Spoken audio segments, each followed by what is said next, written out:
हरे कृष्णा, राधे राधे। स्वागत है आपका कन्हैया स्टोरी की आध्यात्मिक यात्रा में। शिव की क्रोधाग्नि का विग्रह रूप कहे जाने वाले काल भैरव का अवतरण मार्गशीर्ष कृष्ण पक्ष की अष्टमी को हुआ था। इनकी पूजा से घर में नकारात्मक ऊर्जा, जादू टोने, भूत प्रेत आदि का भय नहीं रहता है। काला अष्टमी, जिसे काला अष्टमी भी कहा जाता है, हर महीने कृष्ण पक्ष की अष्टमी तिथि के दौरान मनाई जाती है। भगवान भैरव के भक्त सभी काला अष्टमी के दिनों में उपवास रखते हैं और उनकी पूजा करते हैं। इस दिन भगवान शिव के रौद्र रूप काल भैरव की पूजा करने का विधान है। इन्हें काशी का कोतवाल भी कहा जाता है। मार्गशीर्ष महीने की कृष्ण पक्ष की अष्टमी को भैरव जयंती का पर्व मनाया जाता है। इसे काला अष्टमी भी कहते हैं। इस तिथि को भैरव जी का जन्म हुआ था। भैरव जी को शिव जी का ही एक रूप है। भैरव जी की सवारी कुत्ता है, अतः इस दिन कुत्ते को मिठाई का भोग लगाया जाता है। भैरव जी का मुख्य हथियार दंड है, जिसके कारण इन्हें दंडपति भी कहते हैं। सबसे महत्वपूर्ण काला अष्टमी, जिसे काल भैरव जयंती के रूप में जाना जाता है, उत्तर भारत में यह मार्गशीर्ष महीने के महीने में आती है तथा दक्षिण भारत में यह कार्तिक महीने में आती है। काल भैरव जयंती को काल भैरव अष्टमी के नाम से भी जाना जाता है। काल भैरव को उग्र स्वरूप के लिए जाना जाता है। ये आपराधिक प्रवृत्तियों पर नियंत्रण करने वाले प्रचंड दंडनायक हैं। भगवान भैरव के विषय में कहा जाता है कि अगर कोई इनके भक्त का अहित करता है तो उसे तीनों लोक में कहीं भी शरण प्राप्त नहीं होती है। काल भैरव अष्टमी पर इनकी पूजा करने और व्रत करने से भगवान भैरव प्रसन्न होते हैं और अपने भक्तों के हर संकट से रक्षा करते हैं। काल अष्टमी के व्रत की पूजा रात्रि में की जाती है, इसीलिए जिस रात्रि में अष्टमी तिथि बलवान हो उस दिन व्रत किया जाना चाहिए। काल भैरव बाबा की पौराणिक कथा इस प्रकार से है। एक बार देवताओं ने ब्रह्मा और विष्णु जी से बारी बारी से पूछा कि जगत में सबसे श्रेष्ठ कौन है, तो स्वाभाविक ही उन्होंने अपने को श्रेष्ठ बताया। देवताओं ने वेद शास्त्रों से पूछा तो उत्तर आया कि जिनके भीतर चराचर जगत, भूत, भविष्य और वर्तमान समाया हुआ है, अनादि, अनंत और अविनाशी, तो भगवान रुद्र ही हैं। विष्णु जी ने तो वेद शास्त्रों की बात मान ली, परंतु वेद शास्त्रों से शिव के बारे में यह सब सुनकर ब्रह्मा जी ने अपने पांचवें मुख से शिव के बारे में भला बुरा कहा। इससे वेद दुखी हुए। इसी समय एक दिव्य ज्योति के रूप में भगवान रुद्र प्रकट हुए। ब्रह्मा ने कहा कि हे रुद्र, तुम मेरे ही शिव से पैदा हुए हो।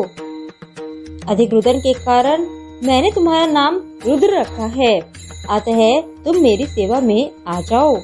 ब्रह्मा के इस आचरण पर शिव को भयानक क्रोध आया और उन्होंने भैरव को उत्पन्न करके कहा कि तुम ब्रह्मा पर शासन करो।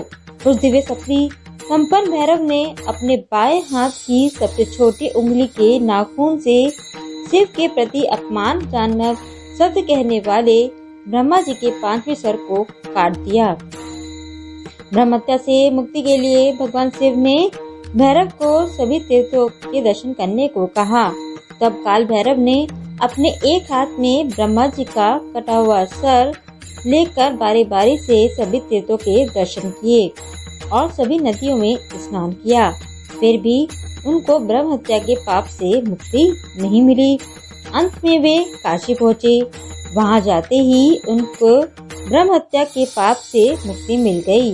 उनके हाथ से ब्रह्मा जी का पांचवा सिर जमीन पर गिर पड़ा। उस जगह को कपाल मोचनी तीर्थ कहा जाता है। रुद्र ने इन्हें काशी का कोतवाल नियुक्त किया। इसके बाद से काल भैरव काशी में ही सदा के लिए बस गए। ऐसी मान्यता है कि तब से काल भैरव काशी में ही स्थायी रूप से निवास करते हैं। आज भी ये काशी के कोतवाल के रूप में पूजे जाते हैं। इनके दर्शन किए बगैर विश्वनाथ जी का दर्शन अधूरा है। काल भैरव की पूजा विधि इस प्रकार है।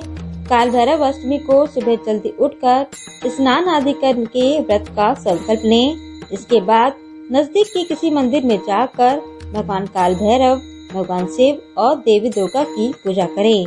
भगवान भैरव की पूजा रात में करने का विधान है, इसीलिए रात में एक बार फिर भगवान काल भैरव की पूजा करनी चाहिए।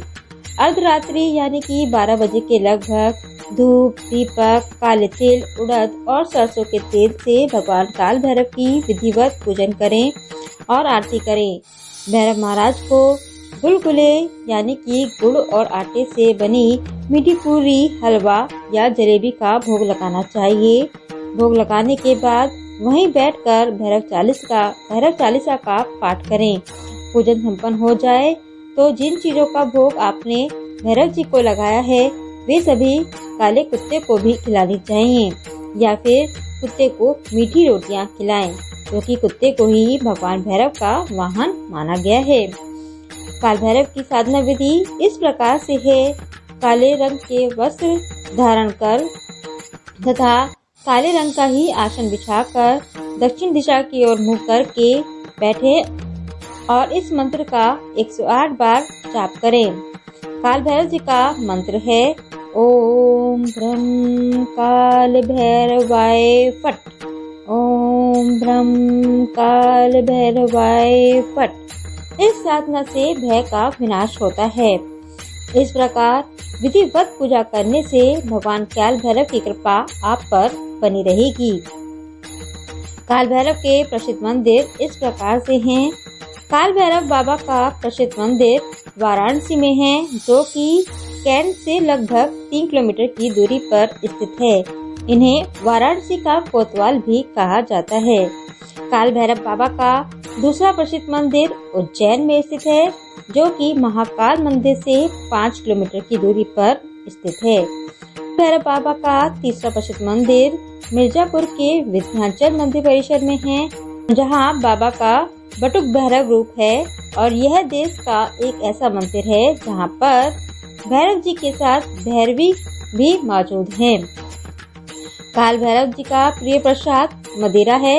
इन्हें भोग के रूप में मदिरा चढ़ाई जाती है। काल भैरव बाबा का व्रत और पूजन करने से रोजगार की समस्या समाप्त हो जाती है। वह गंभीर रोगों से आराम मिलता है।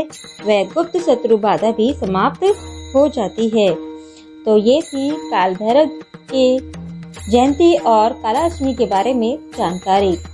आपको ये जानकारी कैसी लगी नीचे कमेंट बॉक्स में लिखकर अवश्य बताएं। और वीडियो पसंद आई हो तो इसको लाइक करें और ज्यादा से ज्यादा शेयर करें। और अगर आप मेरे चैनल पर पहली बार आए हो तो इसको सब्सक्राइब करना ना भूलें तथा बेल आइकन को जरूर दबाएं, जिससे मेरे आगे आने वाली वीडियो की नोटिफिकेशन आपको आसानी से मिल जाए। राधे राधे।